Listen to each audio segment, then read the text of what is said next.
Andor Season 2 has just dropped a brand new trailer, and after rewatching Season 1, I've got to say my hype for this series is through the roof. If it goes up in flames, it will burn very brightly. This isn't just another Star Wars show, this is the story that lays the foundation for the entire rebellion. And from new looks at the Gorman massacre to Luthen planning a mission that might just set the galaxy on fire, this trailer doesn't just tease action, it teases purpose. It's a weapon. They're building a weapon. There are shots here that connect directly to Rogue One, echoes of the Death Star's creation, and a glimpse at characters who'll soon be making the ultimate sacrifice for freedom. Before we jump in, don't forget to leave a thumbs up on today's video and subscribe to the channel if you haven't already. If you want to catch more Andor Season 2 content, then you're in the right place. Now, without further ado, let's get into the trailer and what it tells us about how the rebellion is truly born. Welcome to the rebellion. I came with you to be part of something.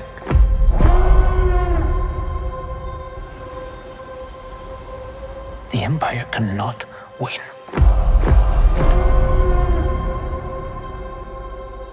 It's a different kind of mission.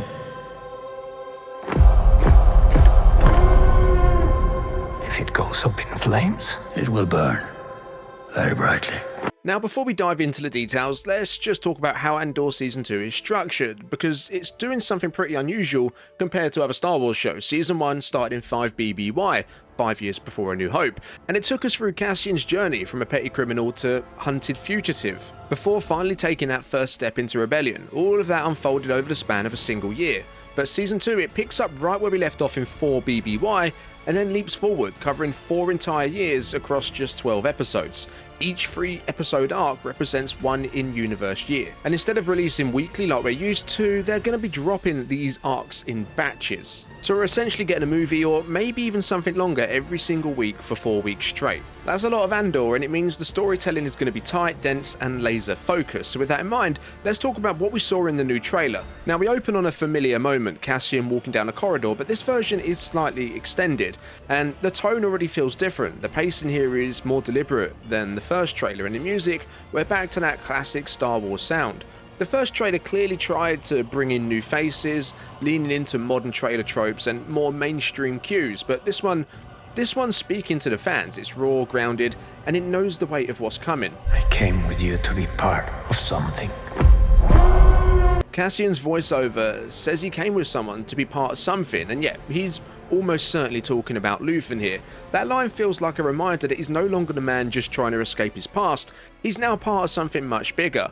We cut to an aerial shot of what looks like Gorman, and given how much we know the Gorman massacre is going to shape this season, this shot actually holds a lot of weight. That event isn't just a footnote in the history of the rebellion, it's the turning point. It's what pushes Mon Mothma to finally speak out, publicly denounce the Emperor, and leave the Senate to lead the Rebel Alliance. So seeing Gorman now this early tells us the season isn't wasting time. And then there's Dedra Meero standing by a window overlooking Coruscant's cityscape. Now, she's one of the characters I'm most intrigued by going into Season 2. Last time we saw her, she climbed the ISB ladder through sheer force of will, but the way this trailer lingers on her, quiet, pensive, almost isolated, it's clear she's carrying a lot more pressure than before. And while we'll dig into her arc a little bit later, this moment already sets the tone for a season where no one, Imperial or Rebel, is walking away unchanged. Now, this is where things start heating up. We get more of that Wheatfield footage, and it's not just filler. This is the Empire on the hunt. Brasso Bix and the other Ferrix locals are clearly being targeted, and based on what we saw in Season 1, it looks like they've made their way to Ganji Moon, the place Cassian told them to escape to after it all went down on Ferrix. But clearly they've been found. We then cut to Saul Guerrero looking out of a window, but this isn't just some bunker on some remote planet. When you freeze frame it and look at the details, the background almost perfectly matches the temple on Jeddah from Rogue One.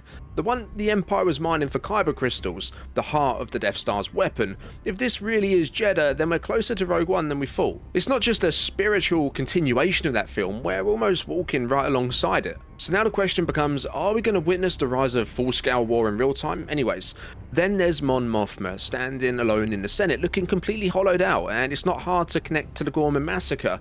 We've only heard about it before in Rebels, and she mentioned it back in Season 1, but here we're finally going to see it unfold. Whether or not we get her full Senate speech denouncing the Emperor, the trailer's making it clear this event is an emotional and political breaking point for her. This is where she stops playing by the Empire's rules. This is where she stops hoping things can be fixed from within, because after this, the The Emperor labels her a traitor, and that's when she truly becomes the leader of the Alliance. But maybe the biggest shift in tone comes from Luthen. It's a different kind of mission. We hear him say, "This is a different kind of mission," and that line carries weight because this is the same man who orchestrated the Aldani heist, the same man who gave everything up for the rebellion he might not live to see. So if he's drawing a line between what came before and what's happening now, you know it's serious. So yeah, so far we've seen the pressure building, Ganji Moon under siege, Saul watching from where looks to be Jeddah, and Mon Mothma staring down the collapse of everything she's tried to protect. But Luthen's line saying this mission is different flips everything on its head. When he says that, you know something big's coming. Now here's where things get dark. We see Cassian talking to Luthen, asking if the mission goes up in flames, and Luthen doesn't hesitate. He says, "It will burn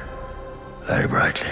It's chilling, especially when you realise Cassian's wearing the same outfit here that he's seen wearing on Gorman in the last trailer. So timeline-wise, this is likely happening just before the massacre, meaning Cassian might already know what's about to happen, or at least suspects how far Luthen's willing to go.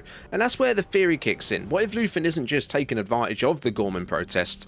What if he's the one who engineers the entire situation to spiral out of control? The rebellion needs a moment the galaxy can't ignore. And what better way to expose the Empire's true face in public than just letting them do what they do best, overreact. Wipe out innocent lives in front of the whole galaxy. Luthen's always been the one willing to get his hands dirty. He said it himself. I'm damned for what I do.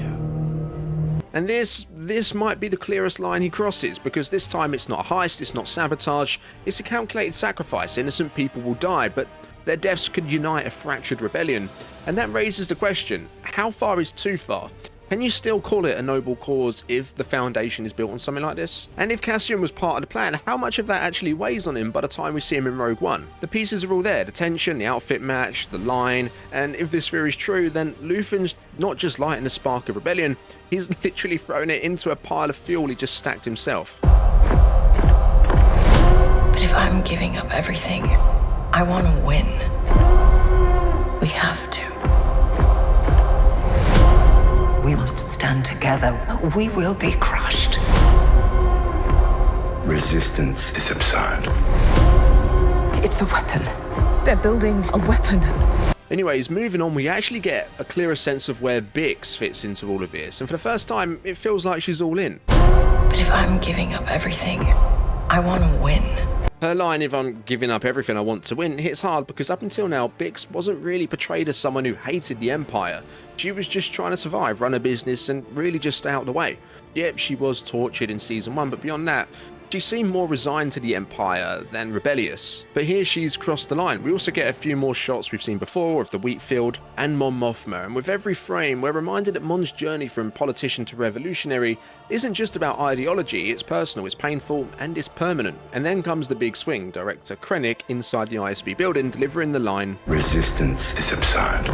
It's cold, arrogant, and exactly what you'd expect from someone leading the Death Star project. But what makes this moment even more interesting is what it's paired with, K2SO, or at least what looks like K2 taking out an Imperial officer. Now, big shout out to Rusty's 2995 in the comments section on the last breakdown video, where he pointed out these might actually be Comp Force officers, basically elite ISB enforcers. And if that's true, then K2 isn't just fighting random soldiers, he's going after the very heart of Imperial control. That alone is a massive hint at how deep the Rebellion's operations might go this season.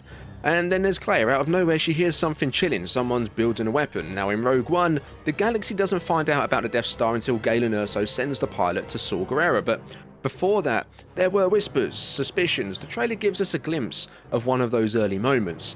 Claire doesn't have the full picture yet, but just hearing that the Empire's working on something sets the stage for paranoia and desperation that will define the rebellion going forward. It's like all the pieces are now sliding together, Bix stepping up, Mon's on edge, Krennic's emerging from the shadows, and K2's taking action, and Claire possibly one of the first to catch wind of the Empire's deadliest secret. Now, this isn't just about sparking a rebellion anymore, it's about racing against the ticking clock, and if Luthen's plan really did involve sacrificing lives on Gorman to expose the Empire, then what happens when they find out what the Empire's really building?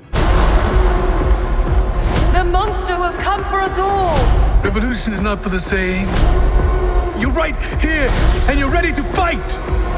There's a future here for those who dare.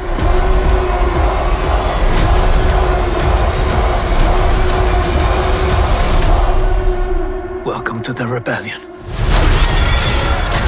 So now that the pieces are in motion, the mission, the massacre, the growing awareness of the Empire's superweapon, we start to see just how wide-reaching this war is becoming, because even in the middle of all that, this trailer still finds time to hit us with some surprising character moments that raise even more questions. We cut to Saul Guerrera's partisans standing in the rain, and among them, a familiar face, Morroth, the big old Gregorian mercenary from Rogue One. Now yeah, this guy was mostly in it for the money, but his appearance in the trailer was just a reminder that everyone's being pulled into this fight now, whether it's for the cause or for survival. The monster will come for us all! We then hear Mon Mothma give one of her most chilling lines yet, the monster will come for you all, and whether she means Palpatine, Vader, or just the unstoppable machine that is the Empire itself, it's the kind of warning that sounds less like politics and more like prophecy, because she's seen what's coming. She's made sacrifices no one even knows about yet, and that fear in her voice, well, that comes from someone who's done the math and realised what it's going to cost. But the shot that really got people talking is Dedra Meero clutching her collar in what looks like distress. Now, some fans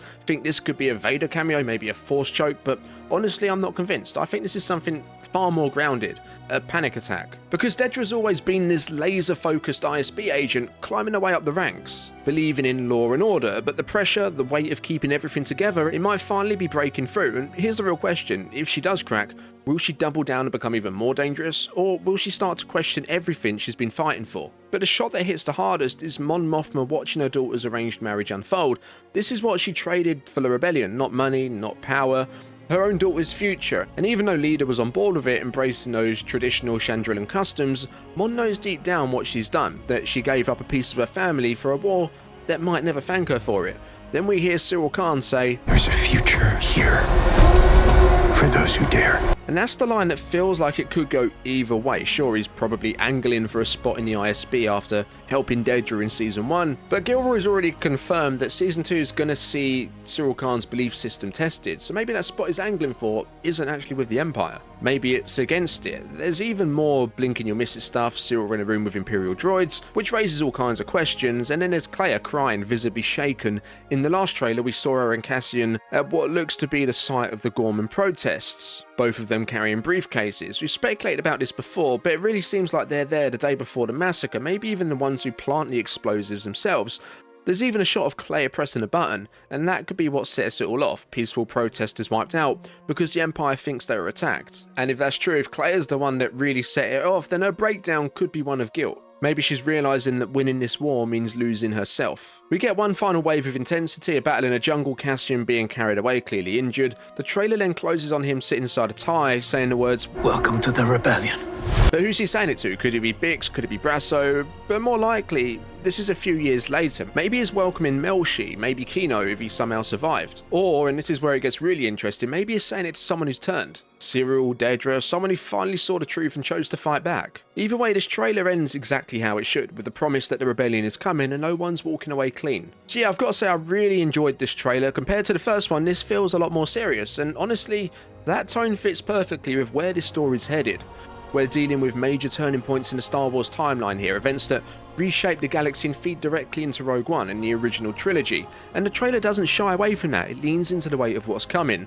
I can't say this enough, but I'm genuinely hyped for this season, like, beyond just looking forward to it. I think this might be the most important story being told in modern Star Wars, right alongside Rogue One. I can't wait to watch it all unfold, and if this trailer's anything to go by, we're in for one hell of a ride. So do you think Luthen's responsible for the Gorman massacre? If so, was it a step too far, or is it exactly what the rebellion needed to wake it up? As always, drop your thoughts, theories and wildest speculations down in the comments below. If you enjoyed this video, be sure to check out our breakdown of the first trailer if you haven't already.